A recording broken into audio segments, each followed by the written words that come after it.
Good evening. Welcome to Focus on Albany. I am at Taste in downtown Albany. I'm at a reception to kick off the 2015 legislative session.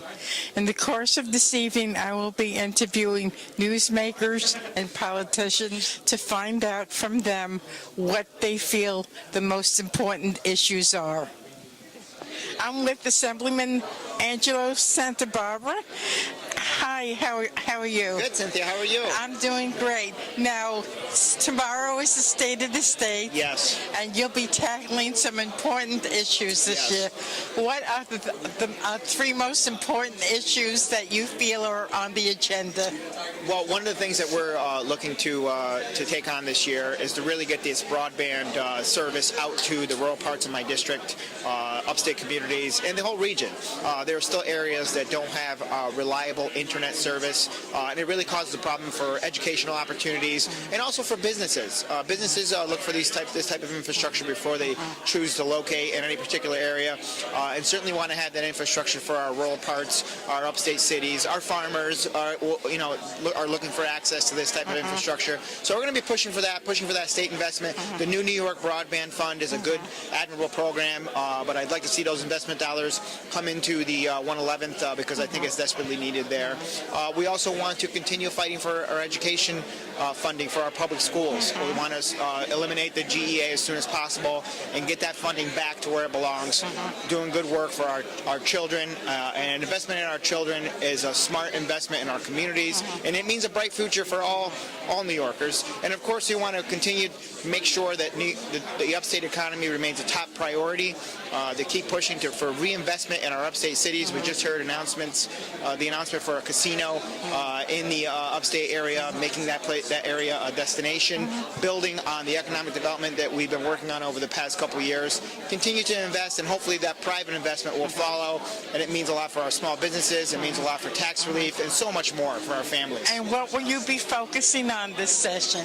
Well, upstate economy will be one of the primary focus points, but also there's local bills that I'll be working on, things to encourage investment, private investments, to encourage revitalization, reuse of infrastructure. Thank you. Great. Thank you so much. Thank you. Thank you. Happy New Year. I'm with Barbara Bartoletti, and she's with the League of Women Voters. Your title? Legislative Director for the New York State League of Women Voters. Now, what do you feel are the three most important issues that are coming up this session? Well, for the League, the three most important issues are: one, education; two, we will deal with women's economic as well as reproductive justice, and we will probably deal with quite a bit of the environmental issues, and of course, the League wouldn't be the League without dealing with good government issues. Now, what, in your opinion, is your priority for this session? Actually, our priority is education this year. We were plaintiffs back, got to be 13 years ago now, on the CFE case, which was decided by the Court of Appeals here in New York, and actually deals with making sure that every child in New York State gets a sound basic education. And for the League, what that is particularly important is it means that we will have very well-informed voters.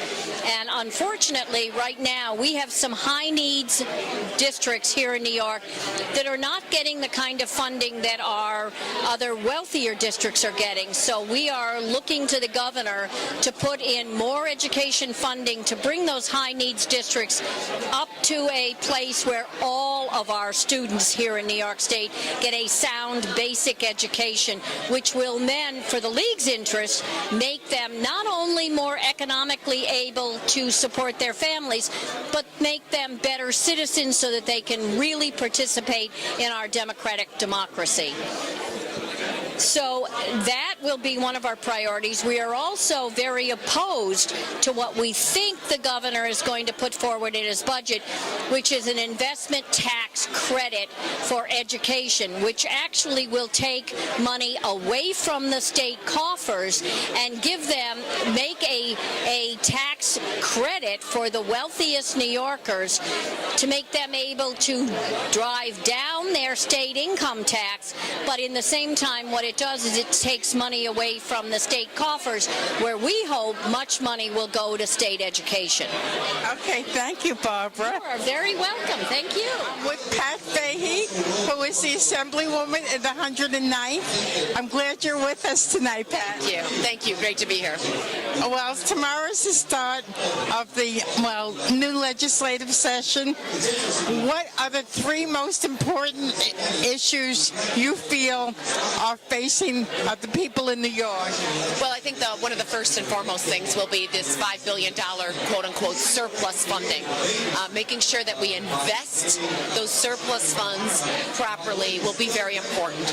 Infrastructure, but making sure we maximize the number of jobs coming out of that infrastructure investment, especially for youth. So that's number one, because I think that money is right there now. Secondly, education, making sure we have the proper investment in education will be very important, and trying to fight some of the criticisms, if you will. So education, I'm afraid, is going to dominate the agenda yet again. And then jobs across the board, whether they're jobs for after-school programs, jobs for youth, some of the critical economic development needs that we have will also be very important. So there's quite a few things on the docket. What is your most pressing issue? My most pressing one, I think, will probably be making sure the funding, that we have more equitable funding, whether it's the infrastructure funds, whether it's some of our economic development investments, or whether it's some of our education. Making sure that we are targeting areas most in need where we can get the best turnaround on the dollar. But don't you think because of the windfall that's going to happen? Well, the windfall can be spent in many different places. That $5 billion, a lot of people have their eyes on that, and I want to make sure we maximize the most number of jobs for it. Thank you, Assemblywoman. Thank you. I am with Ruth Thompson with the 36th Senatorial District, Westchester, and the Bronx. What are the three most important issues that you will be addressing this year? I'm on the Judiciary Committee and on crime victims, and corrections. And so obviously I'm very excited about the fact that the governor has put one of my bills, which is the raise the age, in the budget. And some of the juvenile justice reforms that we've been pushing very hard for, so I'm very excited to make sure that stays in the budget. And certainly a livable wage for women, particularly because the numbers of single-head of households are rising every year, and women have to be able to make a livable wage. I want a better education bill. I know that we're going to be exploring again the fact of mayoral control for New York City, and I'm very hopeful that we will ensure that the elements of making sure the children in New York City get a better education really get addressed this year. But with the cost of living, not only upstate but in New York City, do you think 1010 is equitable? I'm sorry, do I think that it's an adequate wage? No, absolutely not. And I think that I looked at the proposal that talks about a different living wage for upstate versus New York City. And I think it's very appropriate because the cost of living in New York City is spiraling out of control. And people cannot subsist on the wage that they're being paid. But at the same time, I'm just as concerned about what happens to farm workers as well, and what's happening to our farms and agriculture overall. So those are two balances I think that we have to achieve for both upstate and downstate. Now, with the fact that the Republicans are in the majority, do you think a lot will get accomplished in the Senate this year? I think Republicans, like everybody else, are going to be forced to accomplish something this year. I think even,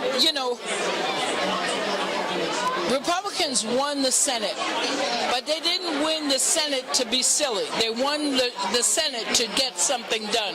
And I think that that's the expectation that they recognize that people want to have happen. And we're not going to have the kind of stalemate in the state Senate that we have down in Washington, D.C., because the people of New York are not going to stand for it.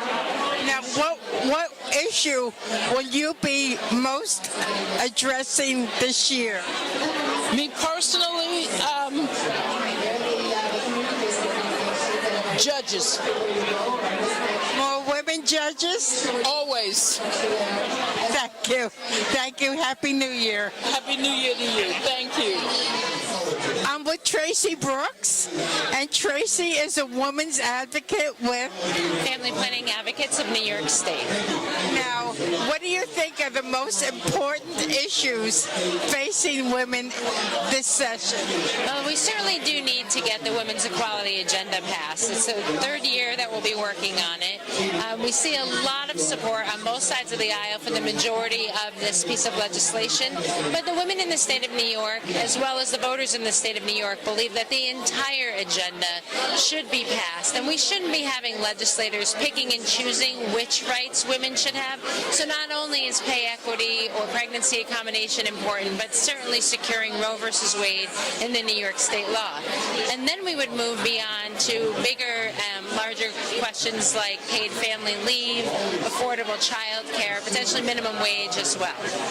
Now, do you think with the state Senate in Republican hands that the 10 planks will be enacted? I do think that there's room to still have conversations with the Republicans in the Senate. They believe that Roe versus Wade should be the law of the land. All we're asking for it is to be the law of New York State specifically.